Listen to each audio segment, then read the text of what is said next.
Hey guys, hope you're having a great day. Wednesday, it's a little cold and misty outside. Hey, I picked up the awards today and I just almost overloaded my truck. You guys just want to know. Looking forward to seeing you guys on Saturday night.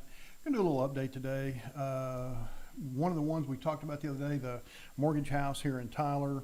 We had to finally take that loan and give it to somebody else, and then they wouldn't cease and desist as far as getting a hold of the customer. And after that, we had told them as a duly authorized legal representative that they were no longer needed after they were 5 days out of contract going on 6.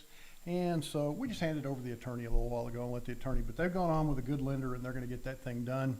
And come to find out now, we've talked to 4 or 5 other realtors that have had similar type experiences with them. So it just referred them all to the attorney and said, go ahead, and you don't know sick them from come here. We don't need that kind of stuff. So they have the opportunity to do good things, but not after the fact. So anyway, I want to go over a few things. This video is kind of going to be designed for your retail customer, your buyer, also even maybe a seller, so that they know why we push things the way we do. If you've got a buyer out there, feel free to please pass on this video. We don't mind at all.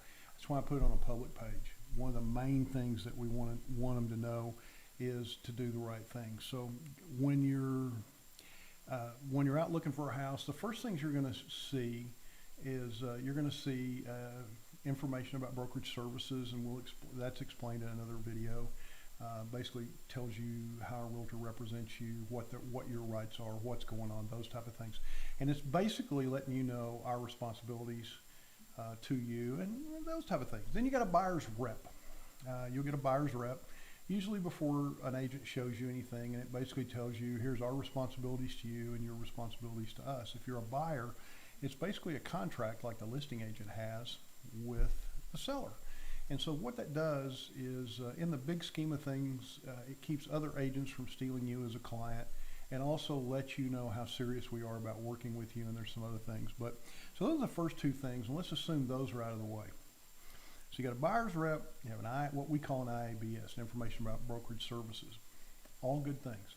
So most likely, if you haven't looked at a house, or maybe you've just looked at one house, okay, and your agent's telling you need to go get pre-approved, not pre-qualified, okay? Everybody's qualified with enough money. So your agent's telling you you need to get pre-approved with a lender, and we prefer to use a local lender. Now keep in mind, Miller Homes Group doesn't take money. We're not affiliated with any lender that gives us a monetary. If we recommend someone, and we do recommend a lot, if we recommend someone to help you in your real estate journey, making your dreams come true, it's because they generally get the job done. It's not somebody that's paying a fee or is named after the company or anything like that. We don't receive anything from home warranty companies. We don't receive anything from anybody. So when we're making a referral to you, we want you to know that quite simply what's going on in that situation is we truly handpick the people that will best represent you, providing you're honest during the transaction.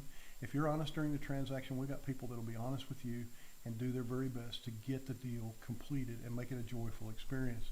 As you know, if you've watched any of our videos, you know lately we've got a bunch of loan brokers, not bankers, that haven't made a very joyful experience, and I've had to get involved. I don't normally get involved much, because once I get involved, it's usually pretty heated, because I have zero tolerance for people who don't treat buyers and sellers good.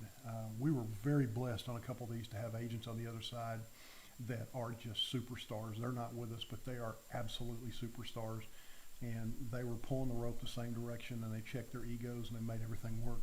So you're going to go out, you're going to get pre-approved, preferably with a local lender, one that we can talk to, one that's not hidden. Don't fall for the clickbait online. We can get you 2.2% interest and all that. What happens is well, with this much down, they buy the points down. Okay, so they'll buy the points down. You're basically paying for the lower interest rate. Or you'll show up at closing and, well, right at the last minute, it's going to be this. And then you're stuck, okay? We've heard all the excuses. Well, if you start over with somebody else, it's just going to be a nightmare for you. We're ready to close today, this, that, and the other. Folks, we're not going to put you with anybody that's going to be that way. So let's get a good pre-approval that you're happy about. All right, let's get the VOEs done. Let's get everything done up front as fast as we can. And so here's what's going to happen. You're going to fill out a contract, and I've got the new 1 to 4 family that's going into effect here in February. So I'm going to hit a few of the high spots, but I'm going to try to make it for the customer. And as you're filling this out, you need to fill it out if you're the buyer, how you want the house titled. And if you've been with a lender and got pre-approved, they're going to say, hey, we need the full name of the husband, the full name of the wife, or we just need the husband because the wife doesn't have any income, or we just need the wife because the husband doesn't have any income or bad credit or this, that, and the other. They're going to tell you how to structure the name, and they're going to tell you how to structure the deal. You're going to drop down and the property is going to be listed. You're going to see things like lot and block and all that, and you're going to go, I thought it was Avenue J. Yes, it's Avenue J, but there's a legal description that we look it up in the plats and all that stuff for the title company. Don't pay attention to that. You're going to see also down there it's going to say Texas known as, and that's where we're going to write the address in. You're going to see improvements and built-in items. I want you to pay attention to this. You know, things that have to stay. We have sellers that, to be honest with you, listing agents sometimes don't tell them the things that got to stay. We'll go out and there'll be holes in the wall and they took stuff they weren't allowed to take. So pay attention to what actually stays with the house unless it's listed in an exclusion list. If it's listed in an exclusion list, that means somebody's done their homework. The seller's leaving it up so that the house shows good. It's what made you want it, but they're taking it with us. It was grandma's chandelier or whatever. Not a problem. What we want to make sure is they replace it with in-kind type item. Okay? Those type of things. You're going to go down to accessories, and then you got exclusions, of course, and reservations. Then you're going to have the cash portion of your deal. If you're going FHA, it's 3.5%. That will be the cash portion of the deal. Now, you can't take inspections, you can't take surveys, you can't take, but, okay, any earnest money you put out can be counted against that, and that's amazing. So if you're doing a $100,000 house, you got to have 35. If you're doing a $200,000 house, you got to have 7. If you're doing a $300,000 house, you got to have 10.5, okay? And you can't really do FHA after that. But I'm going to tell you there's a lot of great conventional products out there that are 5% down. Now, keep in mind, if you have a lender, if you qualify for a conventional, almost 100% of the time, and I'm saying almost, okay, 100% of the time, if you've got the money, conventional is going to be the best way to go. Now, you'll have lenders try to put you in an FHA product because they make more money on it. It's not about them making more money. It's about getting you the best deal in your home and keeping you as a customer for life. And that's the kind of people we do business with. We just took the one that we took away from the lender and referred to another. They had taken them from a conventional to an FHA, man, just all over the place. Our lender that we referred them to took one look at it and said, well, they're going to be better off in a conventional. It's going to save them money and they're going to have a better payment. And bingo, right in my head, I went, well, they make more money on an FHA. That's what they were trying to do. And so if it doesn't make sense, keep in mind, I'm not a lender, but we handle hundreds of files a year, so I know when something smells. And I told somebody the other day, horse poop, you don't have to show me the horse. I know what it is. I know to get out of the way. So, guys, what we want you to do, if you're buying a house, let's get pre-qualified with a loan that suits your family, not a loan that suits the lender and makes them more money. It's all about doing what's best for you. And that's the law, but they still do it the other way, and I'm sorry. I'm so sorry for that. So you're going to put your cash down 3.5%, 5 to 10%, you know, if it's conventional, those type of things. You're going to come on over and you're going to ask, you know, earnest money and termination option. And this is where we're going to start pressing and pressing hard. Because when you're going to have let's just say that you have a termination option. You give $100, $150 for 10 days, okay, 7 days, whatever it is. You need to get your inspections done. You need to get a repair amendment done. So we're going to push you to, here's a list of inspectors. And these are inspectors. We know good inspectors that will tell you what's wrong with the house without scaring you, okay? And one of the things I want to make you aware of in Texas, all over Texas, it's not if a house has termites, it's when a house is going to have termites. We'll tell you the things you don't really need to be afraid of. When was it treated? It needs to be treated, these type of things. We have really good inspectors. We know who Inspector Kill-A-Deal is. We have some inspectors that are just horrible, that go out of their way to scare people off a deal.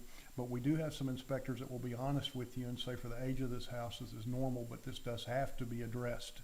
So those are things you want. You want to make sure that you get a good inspector that doesn't miss anything but doesn't terrorize you, okay? Inventory is too tight and too scarce right now to walk away from a house from something that could be fixed for a couple of $100, and the sellers are usually willing to fix it in order to get the thing done. The seller wants to sell the house. You want to buy the house. If we've got good agents, we just need to get out of the way and let you do it. So we're going to start pressing you. We've got to get inspections. We've got to get this done. We're not going to let you lollygag around or do this and that. Also, with your lender, we're going to be telling you, hey, the lender needs this, the lender needs that, blah, blah, blah, blah. You have got to get that stuff. And let me tell you how it works with a lender. If a lender asks for something before noon, you need to get it to them that day. If they ask for it afternoon, it needs to be waiting for them when they get in the office the next morning at 8 o'clock. Or you go to the bottom of the stack and it might be a day or two before you get back to the top. So we don't want that. We want while they're fresh, while you're fresh on their mind, we want to act and act then. And that's why we refer you to good lenders that get things done. We're not around messing you around, okay? Earnest money, okay? Earnest money, it's hard to lose earnest money. If you're a buyer, there's so many options. You have the third-party financing in them that usually has so many days to get it approved. You have the condition of the property, you have all that. One of the problems we had with the deal that we had to change lenders on this week was the fact that they were 5 days out of contract, and the lender, 4 and 5 days out of contract, and the lender had already lost the earnest money for the client, and the seller was not going to extend and didn't have to. They could grab the earnest money and put it back on the market. It's a $162,000 house. Guess what? It's selling an hour. So, guys, you got to be careful of your earnest money. There's days that are ticking. You have your option fees first. Then you have your days for approval. That encompasses the property. It encompasses a lot of stuff. So you want to make sure when your agent's pushing you, it's like, when is my option period up? Ask, when's my option period up? Okay? Now, if today you signed a contract today, which is the 16th of December, it would start tomorrow and count off however many days it was. And you count them. Don't go to the counter. Count them with your fingers and toes, whatever you do. Okay, so we want to make sure that, and then your next one up is your finance days. You want to protect your earnest money. You want to do the right thing. And if you're with a good lender, they'll say, hey, okay, now that you're here, we're going to go ahead and order the appraisal. Now that you're here, we're getting good to close. Good lenders will be, hey, we're chasing a couple of pieces of paper. We need a current paycheck stub. We need this. We need that. But your agent and your lender is going to press you to get these things in on time or early. I would encourage you, the minute you see your lender, when you go in for pre-approval, yeah, they're going to pull your credit. They're going to take your word for a few things, but take your last 2 years' taxes, your last 2 or 3 paycheck stubs, a utility bill, any child support documentation that you're paying, a divorce decree if you've been divorced. Take all of that stuff in with you so they will give back what they don't need. Take everything and let them sort through, and that way they can get that loan approved fast, okay?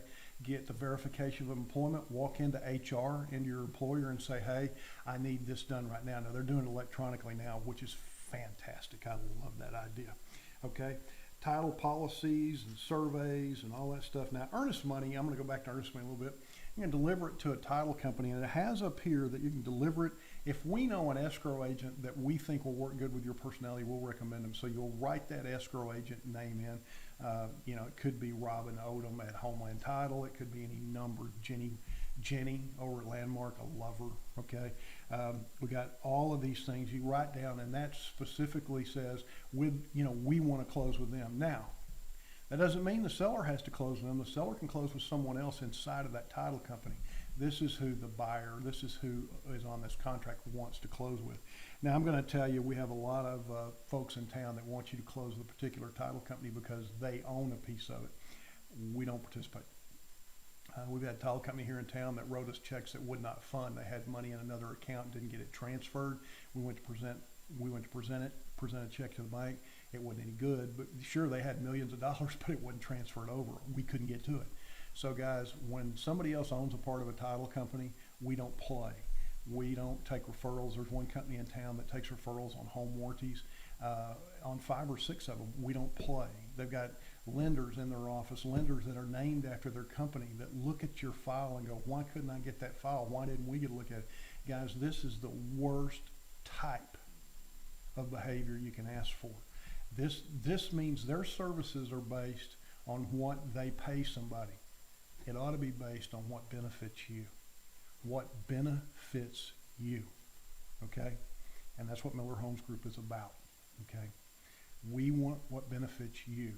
We benefit that if we do a really good job, we're blessed with getting paid at the end of the transaction. But up until that point, everything revolves around you, seller or buyer. Just keep that in mind. Okay, so you get down there, title policy and survey. I have a kind of a policy on this. If you're a buyer, I want you to know this. If you're a seller, I want you to know this. If you represent this to be 703 Avenue A, prove it to me. We have listing agents all the time that say, well, the seller has to buy the new survey, has to buy a new survey or this. Why? You told me it was 703 Avenue A. Are you lying to me? Why do I mean, I don't go in and have to prove the bread I'm buying is Miss Baird's bread. I mean, I know it is. It's right there. It's written on the package. It's certified. All right. You know, it's got the USDA label, agriculture, label. So guys, I always ask, if you're a seller, keep in mind, if you're dealing with me, I want you to prove what your property is. And if you're a buyer, a buyer, I'm going to ask them. Now, we may come to an arrangement where we pay for it. That's fine. Okay. But the fact of the matter is, you're representing something you're selling. Prove it to me. So those are things I want you to know what we're going to be doing to fight on your behalf. So we hope that you understand all this and all that stuff goes. You know, once again, you got some dates. Within so many dates of the effective contract, the seller has to furnish a T-47. You get into the surveys and stuff. Everything is time sensitive. And I know it's important. We're going to be pushing you for time-sensitive documents, and then there's lenders and title companies that will ignore the closing date. Well, wait a minute. I thought we had everything was in. That's why we choose the people to refer that get the best done from you. These are people that can't buy their way into us. They earn their way in by doing good business with you. So keep in mind, the people that we're going to recommend, I'm going to say this 100 times, guys. People that we're going to recommend are the people that get the job done for you, not us. Okay, on the selfish part, I get paid if they get the job done for you. Okay, so then we're going to go down. You got title notices, abstract. I'm not going to go through all of that stuff. We just want you to be aware of what's going on. You're gonna check a box that says buyer accepts property as is. Don't panic. That's what the option period's for. Yes, you accept it as is, but you're going to send over the option. Here's an inspection. We got the inspection. We're sending it over to you, et cetera, and so on. We're sending over these items that need to be repaired from the inspection. Seller's not obligated to fix anything. They can say no. But they've been made aware of a material defect in the house they're going to have to address with either you or the next person. Okay? You're working off a seller's disclosure if they blatantly lied on a seller's disclosure. Most lawsuits that arrive with real estate companies are for fraudulent seller's disclosures. So these are seller's disclosures that we're not allowed to touch as a real estate agent. The seller blatantly lied. If we see something wrong, it's our job to tell the seller that has to be updated. Once an inspection or once something's sent over as a repair, they have to update that. If they do not update that and it later comes to light that they knew about it, that's wrong on the agent as well as the seller. And so we want to make sure we're very honest with everything. Guys, if you're buying houses, an inspector's job is to find something wrong. I want him to find something wrong, okay? I want him to do his very best job. Now, he's not pulling up the floors or pulling back the walls. He can miss stuff, but I want him to know. I want to know if a toilet's draining slow or a tub's draining slow, or if I don't have any safety outlets in the kitchen where the water is, or I want to know these things, okay? Or if there's water up off the soil and it looks like the garage has been flooded before because nobody kept the soil down. I want to know all these things. I want to know if the breaker box some of the breakers have got jumpers between them and things like that instead of putting in new breakers. These are things they may have lived with, and they may have dodged a bullet. But for you, we want the house to be as safe as possible. There's nothing worse than moving into a new house and having to do tons and tons of repairs because somebody hid something from you. And that's one of the things, we've got a couple of for sale by owners lately that have just absolutely been nailed because they tried to hide stuff and the inspector found it. Okay?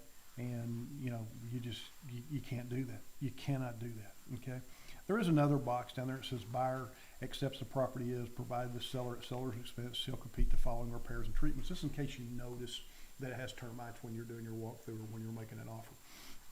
If you notice any of these things, go ahead and write that down there. That's not a deal. Repairs and everything have to be done by a licensed individual where applicable, unless both parties agree that it's okay if the seller replaces a piece of rotten wood himself. And I have no problem with that. It's up to you. Let's try to get along the best we can. Okay? Broker fees, you guys know we're getting paid. I'm just going to tell you that right now. On the buyer's side, you know we're getting paid. We're getting paid by the seller's brokerage.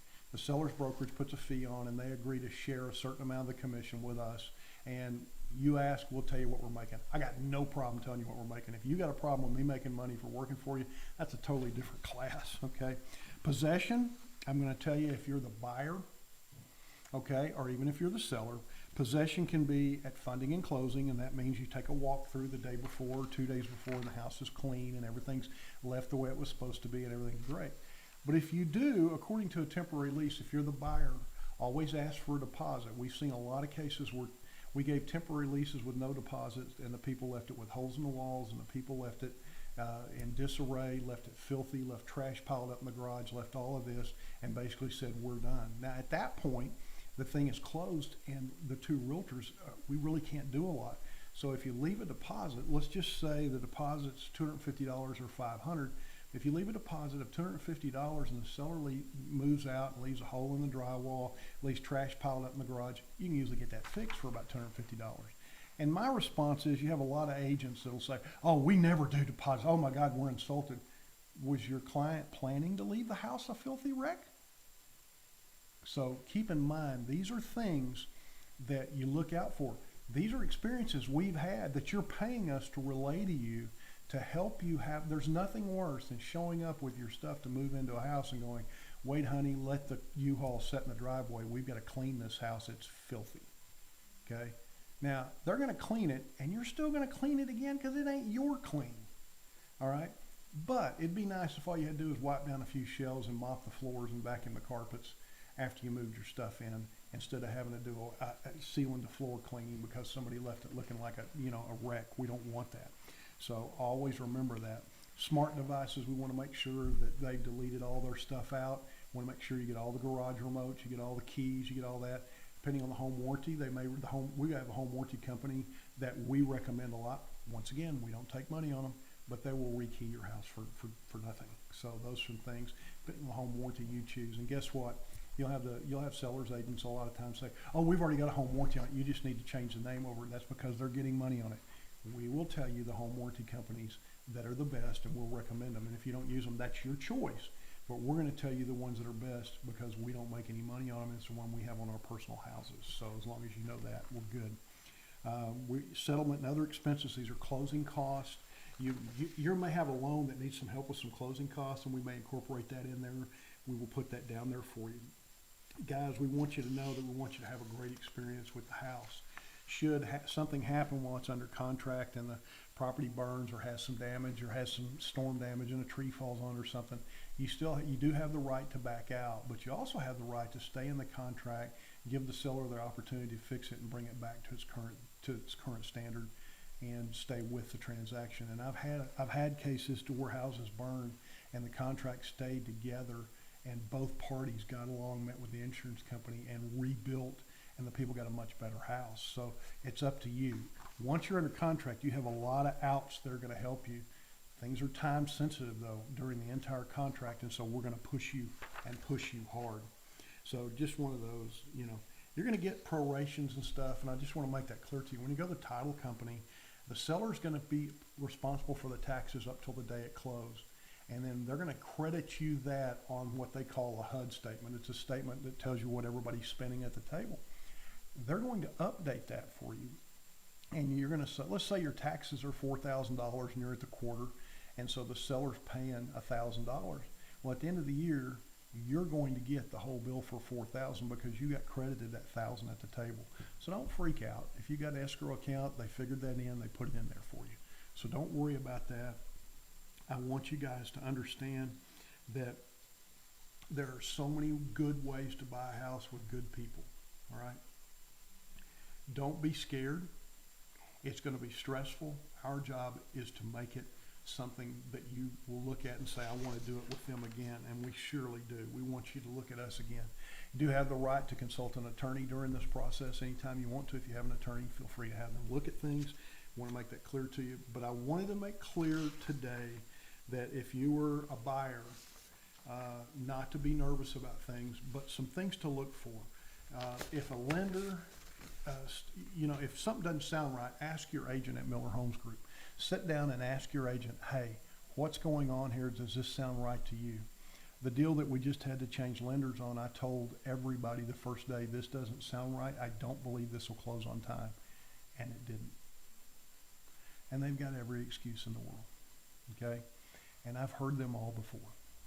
So just so you know, guys, traditionally, things close within a day or two. If everybody does what they're supposed to, things close within a day or two of the scheduled closing date. That's pretty good. But when you go 2, 3, 4 weeks over and you've got good credit and you've had the money in the bank and you've done everything the lender wants and the appraisal's in on time, something's wrong, okay? Some appraisers get it wrong. We do have a problem with some of the appraisers. Appraisers always lag behind a little bit as the market gets hot, and the market's gone up 9 to 10% this year in East Texas. Appraisers are struggling to get the comps and keep up with that. But the good ones do it, okay? Got some bad ones that have to be addressed. You got lenders, when lenders are trying to hit a home run on every deal, and that's usually brokers, lending brokers, try to hit a home run on every deal and try to shop it around this, that, and the other. I find that most lending brokers delay closings more than most lending bankers or lending institutions. Internet lenders are the worst. Can't get a hold of anybody. Lending brokers, right there with them. This thing was out. We had this one that we just had to move had been out of contract for 4 or 5 days. We didn't hear from the lender for 2 days. They just disappeared. And then all of a sudden we start hearing from somebody claiming, we're going to do this, another lie on top of a lie. We're done, okay? So that's all been shoveled over to the attorney. We're done. We're gotten big enough here at Miller Homes Group. When somebody starts doing that, I just package it all up, send it over to the attorney's office and say, let me know when we need to appear or give depositions. We're done. And we just move on, okay? Because our focus is you. If they start having you sign what they call agreements showing that they make money for referring this and they make money for referring that, hey, I've got a relationship with this folks, relationship agreement, would you sign this okaying it? You need to run from that agent, and you need to run from that agent now, because that means that those vendors, those people that are supplying the home warranty, the loan, the title company, they did nothing to earn your business. They bought in, and anybody that's got to buy in to get your business most of the time offers a very substandard service. I hope if you're a buyer or a seller, this helps you. Miller Homes Group is here for you. We want to wish you a happy Christmas, a Merry Christmas, and a Happy New Year. We want to hope everybody stays healthy. We all know that things are up in the air right now, and at Miller Homes Group, we choose not to live in fear. We live in hope, and we will continue to live in hope. And we also live in the hope that we can help you with your real estate needs in 2021.